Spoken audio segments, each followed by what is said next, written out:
నమస్కారం. ఒక పవిత్రమైన కార్యక్రమం ఈ రోజు మనందరం చేయబడుతున్నాం. వాస్తవంగా విజయ్ గారి తర్వాత మాట్లాడటం చాలా కష్టమైన పని, కానీ నా వంతు నేను ప్రయత్నిస్తున్నా. ఎవరు ఊహించిన విధంగా మనందరాన్ని పునర్నిర్మాణం చేసుకుంటాం జరిగింది. నేను ఎన్నోసార్లు మన గ్రామానికి వచ్చినా, చర్చికి వచ్చినా, గుడికి వెళ్ళినా అని ఒకటే చెప్తా, దేవుడు మనకి పరీక్షలు పెడతాడు. ఒక్కొక్క కుటుంబానికి ఒక్కొక్క రకమైన పరీక్ష పెడతాడు. కానీ ఆ పరీక్ష జయించే శక్తి కూడా దేవుడు మనకి ఇస్తాం జరుగుతుంది. క్రిస్మస్ జరిగినప్పుడు కూడా నేను అందరినీ కోరాను, ఒక్కొక్కరిని మనం ఆదుకోవాలి. మన ఇంటి పక్కన ఉన్నవారిని మనం ఆదుకున్నాం, మన వీధిలో ఉన్నవారిని ఆదుకున్నాం. మనకి ఇంకెక్కువ శక్తి ఉంటే మన గ్రామంలో ఉన్న వారిని ఆదుకుని వాళ్ళకి అండగా నిలబడాల్సిన బాధ్యత మనందరిపైన ఉందని ఆనాడు చెప్పాం.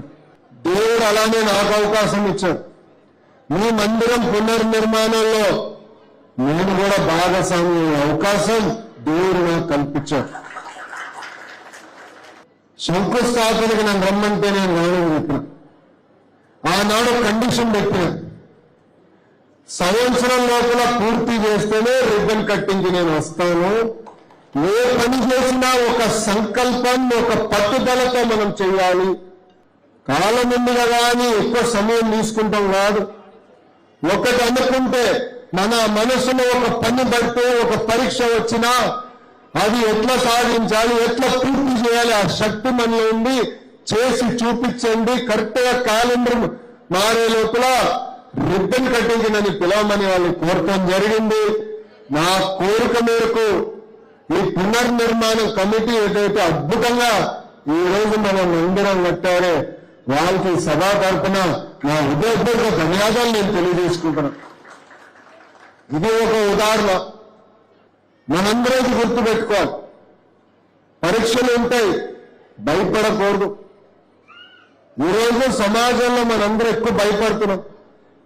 పిల్లల్ని కూడా చూస్తున్నా, ఒక ఎగ్జామ్ లో తక్కువ మార్కులు వస్తేనే అధైర్యపడుతున్నారు. అవసరం లేదు, ఇదొక పరీక్ష. మనకి పరీక్ష పెట్టారు దేవుడు, ఆ పరీక్ష మనం సాధించాలని మనందరూ సంకల్పంతో ఉండాలి. తల్లి 2019లో మీరు ఎదుర్కొంటున్న సమస్యలు నేను అర్థం చేసుకోలేకపోయా. నేనేంటో మీకు అర్థం అవ్వాలా, ఓటమి కాలయా. కానీ నేను భయపడలా. బాధనే సహజమే, నాకు బాధ కలిగింది, నేను మనిషినే. కానీ రెండో రోజు నుంచి పని చేశా, కసితో పని చేశా. గతంలో ఎట్లా పని చేశాను, ఇప్పుడు రెండింత కసితో నేను పని చేస్తున్నా. ఎందుకంటే మీరు నాకు ఇచ్చిన అవకాశం. మనందరం కలిసికట్టుగా పనిచేస్తే మన గ్రామాన్ని, మన నియోజకవర్గాన్ని దేవుడు ఆశీస్సులతో ఒక భారతదేశంలోని ఆదర్శ నియోజకవర్గం తీర్చిదిద్దుకోగలుగుతాం. అందుకే రండి, కలిసికట్టుగా అభివృద్ధి చేసుకుందాం. కులాలు వేరవచ్చు, మతాలు వేరవచ్చు, కానీ నేను అందరినీ కోరేది ఒక్కటే, చల్లగా హాయిగా కలిసికట్టుగా మనందరం ముందరికి వెళ్ళాలి. కష్టాలు ఉంటాయి, కలిసికట్టుగా ఆ కష్టాలను కూడా జయించడాన్ని ఈ సభాముఖం మిమ్మల్ని అందరూ కోరుకుంటూ, ఒక మాటలో చెప్పాలంటే నేను ఈరోజు ఆశ్చర్యపోయా. మందిరంలోకి అడుగుపెట్టిన గురించి పాస్టర్ గారు చెప్పా, ఎంత అద్భుతంగా మీరు నిర్మించారు. చెక్క పనులు కానీ, పాలిషింగ్తో సహా గ్రనైట్ కానీ ఒక అద్భుతంగా మీరు నిర్మించారు.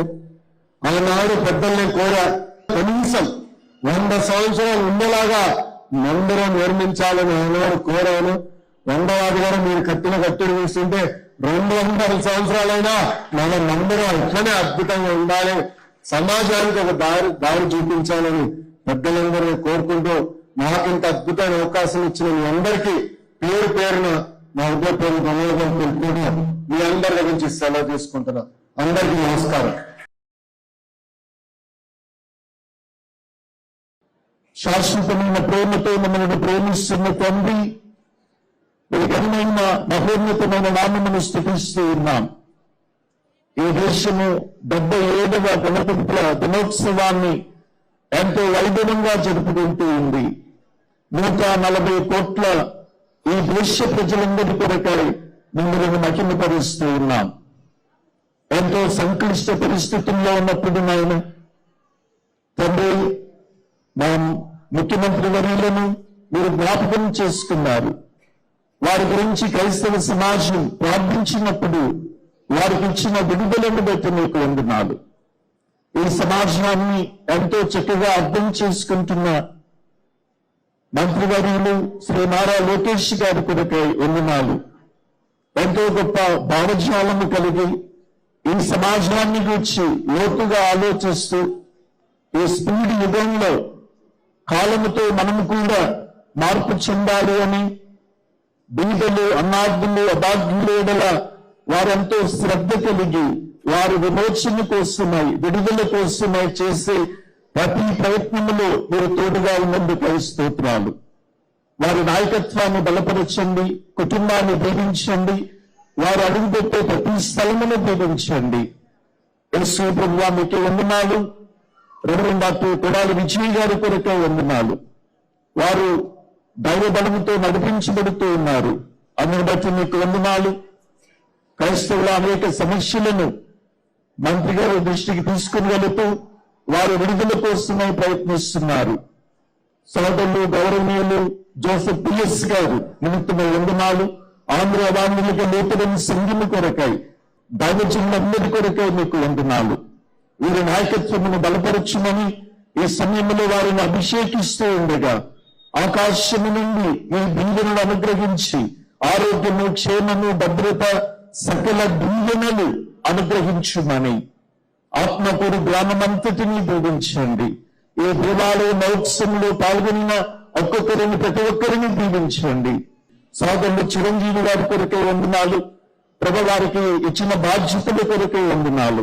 ఈ గ్రామమును, ఈ ప్రజలను, ఈ నియోజకవర్గాన్ని, ఈ రాష్ట్రాన్ని, ఈ దేశాన్ని, ప్రపంచాన్ని వర్ధిల్ల చేయమని మీ ముందైన దీవెనలు దైవజనుల ద్వారా, మీ ద్వారా మంత్రివర్యులు శ్రీ నారా లోకేష్ గారికి వారి పరిపాలనకు అందించమని, ఈ రాష్ట్రమును సుఖశాంతులతో వర్ధిల్ల చేయమని యేసుక్రీస్తు నామములో ప్రార్థిస్తున్నాము తండ్రి.